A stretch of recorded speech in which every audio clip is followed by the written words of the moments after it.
안녕하세요. 김윤아입니다. 오늘의 첫 번째 문제는 바로 지난주부터 화제를 모으고 있는 신유형 문제죠. 바로 종목 이상형 월드컵입니다. 지난주에 시청자 여러분들께서 정말 열심히 투표에 참여해 주신 덕분에 성황리에 진행이 됐는데요. 오늘도 문제 만나보도록 하겠습니다.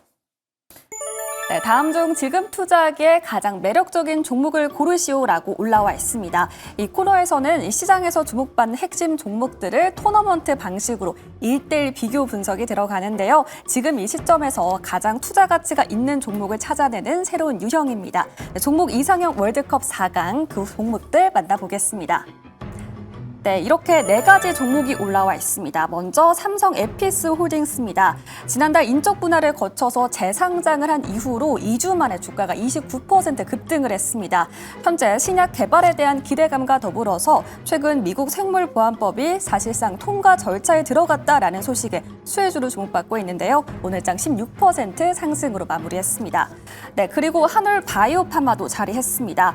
4거래일 만에 오늘 급락을 하고 말았습니다. 오늘 악재가 나오면서 투자자들의 우려감을 키웠죠. 자가 면역 치료제에 대한 개발 지원 공시가 나왔는데요. 이러한 소식에 장중 하락폭 키우면서 17% 내리면서 마감했습니다. 네, 이렇게 같은 제약바이오 섹터 안에서 희비가 엇갈리는 두 종목인데요. 과연 어떤 종목이 결승에 진출할 수 있을까요?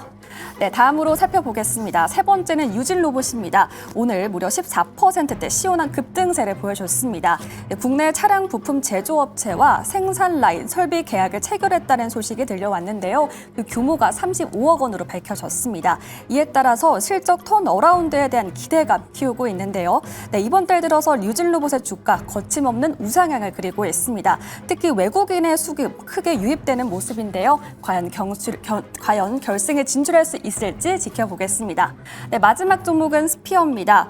네, 최근 우주항공 섹터 오늘 시장의 주인공으로 떠올랐습니다. 현재 스페이스 X 이슈가 붙으면서 관련주 전반에 랠리가 나타났는데요. 더불어 이 정부의 정책 지원까지 더해졌습니다. 이 우주항공청이 K스페이스 도전을 위한 청사진을 제시했는데요. 더불어서 스피어에는 오늘 공급 계약 소식도 전해졌습니다. 이러한 소식에 이틀 연속 급등하면서 19% 상승으로 마무리했습니다. 네, 이렇게 4가지 종목 만나봤는데요. 과연 어떤 종목이 끝까지 살아남아서 우리의 계좌를 부풀려줄지 지금 만나보겠습니다. 첫 번째 주식 남녀의 선택 보드를 들어주세요. 자, 이렇게 오늘도 4가지 후보군이 올라왔습니다. 첫 번째 대지는 삼성 에피스홀딩스 대 한올 바이오파마, 제약바이오 쪽으로 한번 잡아봤고요. 두 번째는 이제 미래기술입니다. 유진로봇 대 스피어, 로봇과 우주 쪽으로 이렇게 대진이 형성이 됐습니다. 자, 첫 번째부터 두 분께서 답을 좀 적어주시면 좋을 것 같은데, 삼성 에피스홀딩스. 일단은 이렇게까지 올라갈 거라고 예상한 분들이 많지는 않았을 것 같습니다. 처음에 상장하고 나서 조정을 크게 받을 때만 해도 어느 정도 예상이 된 조정이다라는 얘기들이 많이 나왔고, 그로부터 반등이 언제 나올지가 또 초유의 관심사였는데 거의 즉각 반등이 나왔고요. 그 반등이 조금만 나온 게 아니고 이제 상장 초기 가격까지도 뛰어넘는 흐름을 보이고 있기 때문에 이 랠리가 어디까지 이어질지 관심사를 모으고 있는 상황입니다. 자, 그런가 하면 한올 바이오파마도 늘 이 제약바이오 쪽에서는 상당한 기대를 모으는 그런 종목이었는데, 제약바이오는 좀 무섭다라고 생각이 드는 게 이슈가 터지자마자 오늘 거의 20% 가까이 하락하는 그런 흐름이었습니다. 이게 또 하나의 기회가 될 수 있을지 두 분으로부터 한번 들어볼 텐데요. 자, 두 분 골라주신 것 같습니다. 보드를 확인해 보도록 하겠습니다. 자, 답변을 보면요. 한올 바이오파마 써주셨고요. 삼성 에피솔딩스, 의견이 나뉘었습니다. 자, 그러면 각각 적어주신 이유를 한번 들어봐야 할 텐데, 한올 바이오파마 일단은 좀 투자자분들 좀 걱정하시는 분들도 있을 것 같아서 어떻게 보시는지부터 풀어주시죠. 네, 일단 어제 이뮤노반트 인베스터데이가 열렸습니다. 나오자마자 이게 기존에 있었던 IMVT 1401 이제 파이프라인과 관련해서 기술 반환 이슈가 나왔죠. 아직 공시는 안 했습니다. 이제 한올 바이오파마 입장에서도 일단은 지금 논의 중인 건 좀 인정을 하고 있는 상황이고, 물론 이제 파이프라인 가치는 이게 작년에도 얘기가 나왔습니다. 1401과 1402 두 개의 파이프라인이 있는데 사실 메인 모멘텀은 1402입니다. 이게 2029년에 본격적으로 출시하고 있는 상황이고 실제로 이 파이프라인 가치가 거의 한 2조 원 가까이 이제 되는 가치이긴 하지만은 지금 이제 바토클리마 이 파이프라인 지금 굉장히 좀 문제가 되고 있는 상황이고 실제로 임상 2상도 잘 진행됐어요. 잘 진행됐고 이번 달에도 임상 3상 결과 발표가 있습니다. 대신 한올 바이오파마도 탑라인 데이터가 나오게 되면 바로 이제 의무 공시화되는 상황이기 때문에 그래서 최근에 주가도 굉장히 좋았었고 그만큼 이 파이프라인 기대감도 좀 굉장히 좀 긍정적으로 좀 보여지고 있는 상황인데 물론 명확하게 아직까지는 이뮤노반트가 왜 이거를 기술 반환을 하려고 하는 건지에 대해서는 아직까지 해석이 굉장히 분분합니다. 물론 이게 1402에 좀 더 집중할 건지 아니면 1402를 통해서 그 이대로 이어질 건지에 대한 여부가 시장에 좀 기대감이 컸던 건데 왜냐하면은 이 1402 파이프라인이 원래 시장에서 만약에 임상 3상이 만약에 이번 탑라이터 데이터가 나오고 내년에 이제 풍모커가 출시 이후에 상업화가 되었을 때 일단 이 파이프라인 관련 자가 면역 질환제 이 치료제 자체가 지금 퍼스트 인 클래스입니다. 그러니까 경쟁 약물이 없는 거죠. 나오게 되면은 실제로 시장에서 보는 게 대략 한 30억 달러 정도로 보고 있습니다. 그럼 대략 우리나라 돈으로 5조 매출을 보고 있는 거죠. 거기에 따른 이제 로열티를 이제 한올 바이오파마가 기대감이 있었는데 그러면은 제가 왜 삼성 에피스보다 한올 바이오파마를 보게 되면 일단 1월 이제 JP모건 헬스케어 1월 12일 날 이제 로이반트가 이제 발표를 합니다. 그러니까 이뮤노반트의 지분 한 56%를 가지고 있는 게 로이반트인데 과연 로이반트가 이와 관련된 추가적 얘기 아니면 이뮤노반트를 왜 지분 매수를 했고 그에 따른 파이프라인 발표를 어떻게 하냐에 따라서 이거 한올 바이오파마의 파이프라인 가치가 더 높아질 수 있다고 좀 보고 있기 때문에 아마 저는 오늘 이 가격대 4만 원대나 3만 5천 원 가격대 내에서는 조금은 좀 충분히 다음 주쯤에 저가 매수에 대한 기회가 충분히 좀 남아있다고 보이고 있고 지금 당장에 신규 매수를 완벽하게 하라는 건 아닙니다. 조정시 매수고 분할 매수 전략으로 가되 적어도 12월 말이나 1월쯤에 인상 상승에 따른 탑라인 데이터를 확인하고 가도 전 늦지는 않을 것 같다 생각하고 있습니다. 네, 좋습니다. 말씀을 해주신 것처럼 4만 원 구간 그리고 3만 5천 원 구간이 앞서서 저희가 알테오젠에서 봤던 것처럼 뭐 지지 혹은 저항으로 작용을 했던 그 라인들인 것 같아서 그 구간대에서 좀 주목을 해보자 이렇게 말씀을 하시는 것 같고 이게 권리 반환이라는 거를 또 낯설어하는 분들도 많이 계신 것 같은데 결국 한올바이오파마 쪽이랑 얘기가 잘 되면 뭐 무난하게 넘어갈 수 있는 거고 만약에 얘기가 좀 잘 안 되고 이거 반환 안 된다 하면은 또 소송전 갈 수 있는 건가요? 그렇죠. 일단은 지금 한올 바이오파마 입장에서도 우리가 계약했던 이제 이행 의무를 더 계속 하라는 얘기를 계속 하고는 있죠. 그래서 아직까지 공시가 안 나온 상황입니다. 이게 근데 예전에도 사실 이걸 1402를 상업화에 관련해서 철회한 수도 있다는 얘기가 이게 한 1년 전쯤에 있었어요. 그래서 주가가 한번 강하게 빠져왔던 거고 사실 오늘 아마 한올 바이오파마 오랫동안 투자하신 분들은 뭐 생소한 내용도 아마 아니었을 거예요. 워낙 이제 알테오젠도 워낙 그런 이슈도 있었고 사실 조금 이 작은 이게 리스크 하나가 굉장히 큰 상황이었고 물론 이게 새로운 1402 파이프라인이 워낙 이제 29년이면 시간이 굉장히 좀 많이 남아 있다 보니까 그럼 이제 한올 바이오파마가 그동안 올라왔던 사실 그 기대감이 덩달아 와서 지금 주가가 최근에 좀 많이 좋았었던 거거든요. 그런 상황이 좀 있는 상황이기 때문에 아마 소송까지는 가지는 않을 겁니다. 왜냐하면은 그 다음 파이프라인이 또 남아 있는 상황이기 때문에 좀 무난히 좀 협상할 가능성이 좀 있지 않을까라고 생각하고 있습니다. 그래서 그 중간에 있는 기회를 노려보자라는 전략이신 것 같고요. 자, 그런가 하면 이 대표님께서는 삼성 에피스홀딩스를 적어주셨는데 사실 만약에 이 분리 상장이 됐을 때 가격 얘기를 할 때 60만 원대는 좀 비싼 거 아니냐라는 얘기가 당시에도 있었잖아요. 근데 지금 그 가격보다 높거든요. 거의 70만 원을 오늘 같은 경우는 좀 넘보는 그런 가격까지도 올라갔고요. 근데 지금도 기회가 있는 거예요? 안 그래도 그 부분을 지금 증권사에서 제시한 목표 주가가 뭐 61만 원 막 이렇게 제시를 했어서 그거를 좀 상회하는 가격 라인이 형성이 돼서 그 부분은 저도 살짝 부담이 되는 부분인가 순간 좀 생각은 했지만 지금 시장 자체 분위기가 제약바이오 섹터에 자금이 좀 크게 들어와 있고 금리 인하에 대한 사이클 또 생물보안법 연내 통과에 대한 가능성 또 내년에 학회 일정들이 굉장히 좀 많이 포진이 되어 있다 보니까 수급적인 요인들이 좀 이쪽에서 길을 모으고 있고 예전에 반도체 랠리가 좀 시작됐을 때를 한번 돌아보면 그때 증권사에서 제시했던 목표 주가들을 상회하는 기업들, 뭐 이수페타시스도 그랬고 계속 상회하는 그런 가격 라인을 형성을 했고 또 목표 주가가 상향되는 그런 움직임들도 보여줬기 때문에 삼성 에피스홀딩스는 특히 ADC 치료제에 대한 시장, 지금 전 세계적으로 굉장히 집중도가 높은 시장을 타겟을 하고 있는 만큼 저는 충분히 추가 시세는 좀 지금 구간에서도 가능하지 않을까라고 보고 있고요.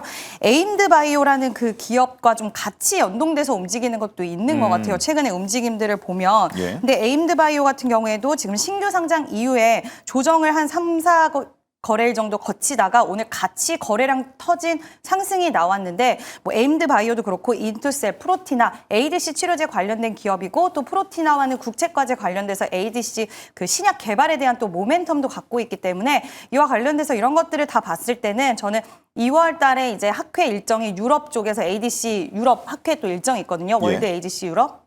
그런 모멘텀 그리고 지금 ADC 치료제 관련돼서 기술 이전에 대한 부분들 활발하게 그동안 우리가 리가켄바이오, ABL바이오 또 ADC 치료제 관련된 종목군들이 좋은 시세를 계속해서 보여줬던 거를 이미 봤기 때문에 저는 또 새로운 루키들의 이런 모습들이 시장에서는 분명히 굉장히 지금 제약바이오 흐름들이 좋은 만큼 추가 시세를 좀 만들어낼 수 있다라고 보고 있고요.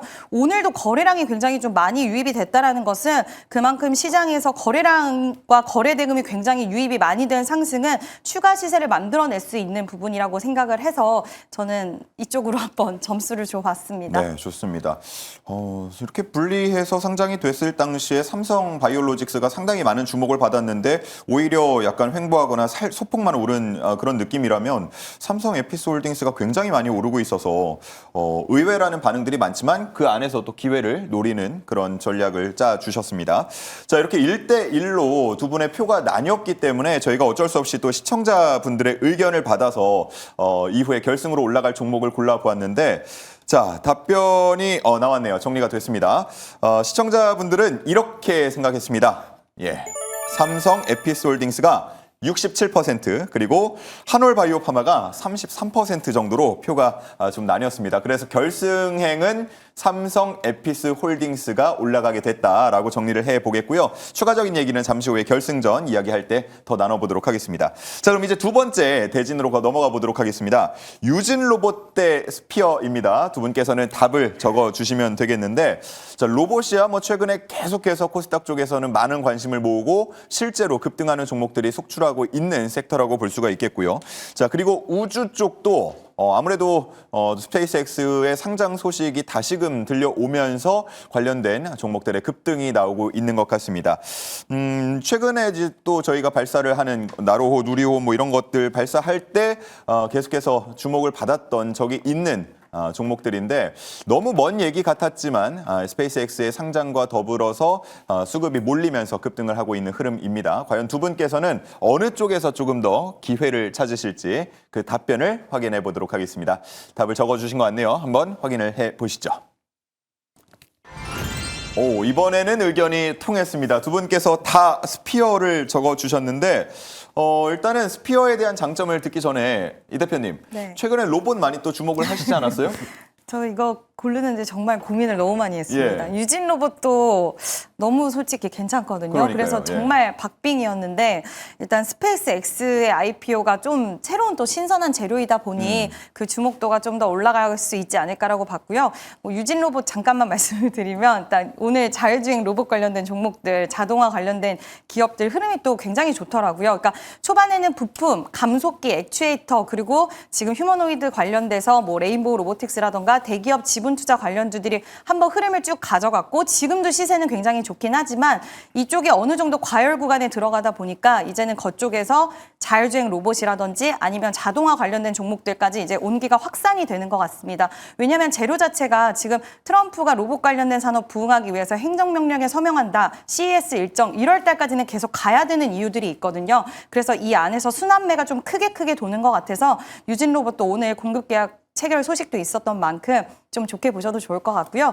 스피어는 뭐 우주항공 지금 IPO 관련돼서 그러니까 결국에는 이게 자금 조달에 대한 목적도 있긴 하지만 데이터 센터를 지금 우주에 만들기 위한 움직임이다라는 이야기가 좀 더 크게 주목을 받고 있는데 물론 이거를 진짜 실행하기까지는 굉장히 어려움이 많이 있기는 하겠지만 그래도 우주를 데이터 센터를 우주에 만들게 되면 뭐 열 관리라던가 그리고 전력에 대한 부분들 이런 것들이 굉장히 해결이 많이 되기 때문에 빅테크 기업들이 이와 관련된 투자를 하고 있고 샘 울트만도 최근에 관련된 기업에 이제 투자를 하겠다라고 이야기를 한 만큼 이쪽으로 빅테크 기업들의 시선이 쏠리고 있고 이게 하나의 어떤 큰 재료로 작용이 될 수 있어서 스피어는 또 지금 합금 관련돼서 밸류체인 지금 스페이스X 밸류체인 기업으로 시장에서 또 딱 선점이 된 만큼 추가 시세는 좀 가능하지 않을까. 그리고 관련주들의 시세가 오늘 거래량이 실려서 굉장히 탄력이 좋았기 때문에 이 안에서 순환매가 좀 나오지 않을까라고 보고 있습니다. 네, 좋습니다. 두 종목에 대한 이야기를 먼저 쭉 다 해주셨고요. 아무래도 우리가 뭐 로봇이나 우주를 얘기할 때 사실 국내에 있는 그 종목들에 대해서는 뭔가 좀 실체가 없다 혹은 실적을 내지 못한다 이런 얘기를 많이 하지만 스페이스X는 다르잖아요. 실제로 우리가 쏘는 모습들 그리고 정말 미래 기술 너무 놀라운 그런 기술을 보유하고 있는 거를 두 눈으로 확인을 하고 있기 때문에 아무래도 상장에 IPO에 관심이 쏠릴 수밖에 없고 그와 관련해서 이제 우리 관련된 종목들 뭐가 있을까 찾다 보면은 이 스피어라는 이름이 먼저 나오는 경우들이 많다 보니까 아무래도 더 관심을 갖게 되는 것 같은데 이전에 뭐 또 공급 계약 같은 것들도 나오지 않았었나요? 네, 뭐 스피어가 최근에 미국의 우주항공 회사와 한 86억 정도 공급 계약을 뭐 해왔습니다. 뭐 규모적인 측면에서는 뭐 지금 당장에 뭐 크지는 않겠지만은 이게 본격적으로 이제 스페이스가 이제 IPO 한 이후에 이제 여러 가지 발사체가 계속 나오게 된다라고 하게 되면 여기다 오늘 또 이재명 대통령 얘기를 했죠. 매년마다 한 대씩 이상은 무조건 발사하라고 얘기를 해왔습니다. 그만큼 이제 여기에 따른 이제 부품 공급 계약처로 어떻게 보면은 스페이스X의 가장 큰 이제 밸류체인 자체가 좀 스피어로 시장에서 보고 있는 것 같아요. 그러면 공급 계약이 더 많이 이제 이루어진다라고 보게 되면 뭐 지금 당장에 뭐 스피어를 가지고 4분기 실적 어때요? 다음 1분기 실적 어때요?가 중요한 게 아니라 26년, 28년, 30년 이 기준으로 봤을 때 향후에 이 발사체에 대한 부품에 대한 성장 속도를 좀 보지 않을까라고 봤을 때는 물론 오늘 세트레 아이도 마찬가지 뭐 AP 위성 그리고 이너스페이스와 같은 소형 발사체도 본격적으로 강한 상승 흐름이 나왔기 때문에 앞서 이제 이지은 대표님도 얘기했던 것처럼 일단은 이 시장 자체에 대한 테마적으로 움직일 가능성이 좀 크다라고 보고 있습니다. 그만큼 시장이 일단 어떤 섹터와 관련된 굶주림을 가지고 있는 상황이기 때문에 그 수급 자체가 이쪽으로 쏠린 현상도 단기적으로도 옮겨갈 가능성이 좀 있다고 생각하고 있습니다. 예, 이게 좀 벗어난 얘기긴 한데 스페이스X가 상장하면 사시나요? 스페이스X가 상장될 때 이미 그 밸류 가치가 굉장히 크게 올라가지 않을까요? 네. 실제로 한 2조 달러까지 본다라고 하게 되면 거의 한 삼성전자 시가총액의 한 3배 정도 이제 수준이다 보니까 저는 굳이 산다라고 하면 오히려 그 부품 쪽으로 따라가는 게 맞지 않나라고 생각하고 이미 다 반영이 되어서 상장이 될 것이다 이렇게 보시는 거네요. 좋습니다. 자, 두 분께서 의견이 통했기 때문에 스피어가 일단 결승 진출로 가게 되고요. 추가적인 얘기는 이 결승 얘기를 대진을 보면서 얘기를 해보도록 하겠습니다. 자, 두 분께서는 이제 보드를 다시 지워주시고 삼성 에피스홀딩스 대 스피어입니다. 여기서 이제 우승을 할 종목을 꼽아주시면 됩니다. 참고로 지난주에 알테오젠을 두 분께서 꼽아주셨는데 이번 주에 주가 흐름이 썩 좋지는 못했다는 점 기억을 하시면서 신중히 적어주시면 좋을 것 같습니다. 자, 삼성 에피스홀딩스 대 스피어. 두 종목의 매력은 조금 전에 다 들으신 것처럼 많이 설명을 들으셨습니다. 자, 두 분께서 이제 답을 적어주실 텐데 다 적어주신 건가요? 이지은 대표님이 조금 더 고민을 하고 있는 것 같습니다. 자, 좋습니다. 우리 시청자분들도 의견을 정말 많이 남겨주고 계세요. 아무래도 개인 투자자분들은 오늘장에서 또 많이 움직였던 우주 쪽으로 주목을 하는 경우들도 있는 것 같고 제약바이오도 워낙 많이 관심을 갖고 있습니다만 삼성 에피스홀딩스가 최근에 올랐던 그 부분을 생각한다 그러면 이게 또 손이 쉽게 나가지는 않을 것 같기도 하고요. 자, 두 분께서 답을 적어주신 것 같습니다. 보드를 확인해 보겠습니다. 오늘의 우승 종목입니다. 네, 의견이 통했습니다. 지난주에 이어서 이번에도 스피어라는 종목이 이제 우승을 하게 됐고요. 주가 흐름이 상당히 궁금해지는데 일단은 답변이 좀 바뀐 삼성 에피스홀딩스에서 스피어로 바뀐 우리 이 대표님 얘기 먼저 들어볼게요. 네, 일단 고민이 깊었는데 일단 삼성 에피스홀딩스도 추가 상승은 가능해 보이기는 하지만 어느 정도 과열 구간이기 때문에 약간의 차익 실현에 대한 매물이라든지 조정에 관련된 부분들이 좀 발생할 수 있다라는 거고 스피어 같은 경우에는 지금 재료 자체가 또 새롭게 노출이 됐고 원래 스페이스X 상장은 추진 안 한다는 기조였는데 이제 바뀐 거잖아요. 그 기조 자체가.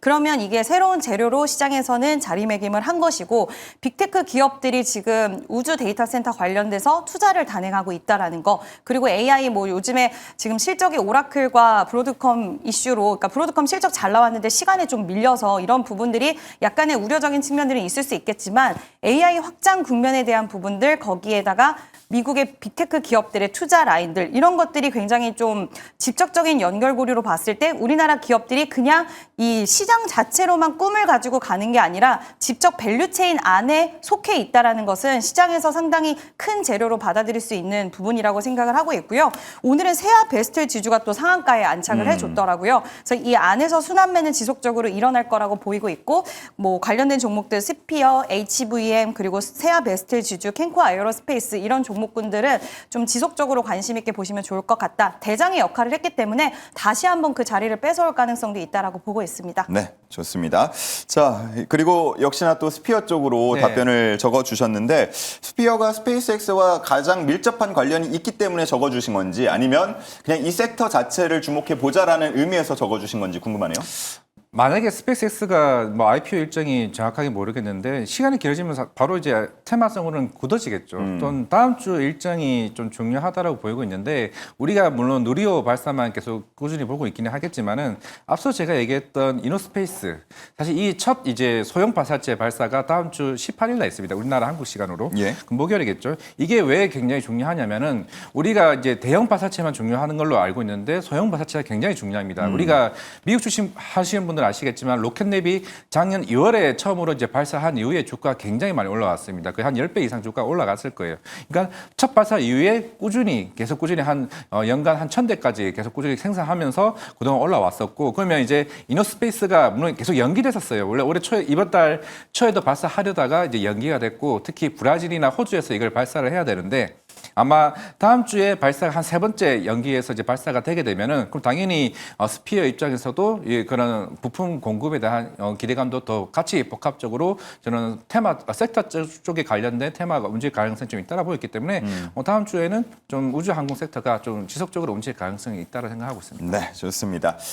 자, 마지막으로 이제 우승을 차지한 스피어에 대한 가격 전략을 우리 이 대표님께 들어보면서 마무리 짓겠습니다. 네, 지난 8월 4일에 상승했을 때 이제 18,000원의 가격 라인이 형성이 됐는데 그 가격 라인보다는 일단 빠졌을 때, 밀렸을 때 좀 지지를 받았던 가격 15,000원으로 목표가 잡아드릴 수 있을 것 같고요. 손절선 같은 경우에는 추세가 그래도 좀 덜 무너지는 가격 라인으로 잡아드립니다. 8,500원으로 21선 지지받는 가격 라인 잡아드리도록 하겠습니다. 네, 좋습니다. 다음 주 스피어의 움직임 주목해 보도록 하겠습니다. 자, 이렇게 이번 주 이상형 월드컵도 마치도록 하겠고요. 이제 두 문제가 더 남아 있습니다. 2번 문제 바로 만나보시죠.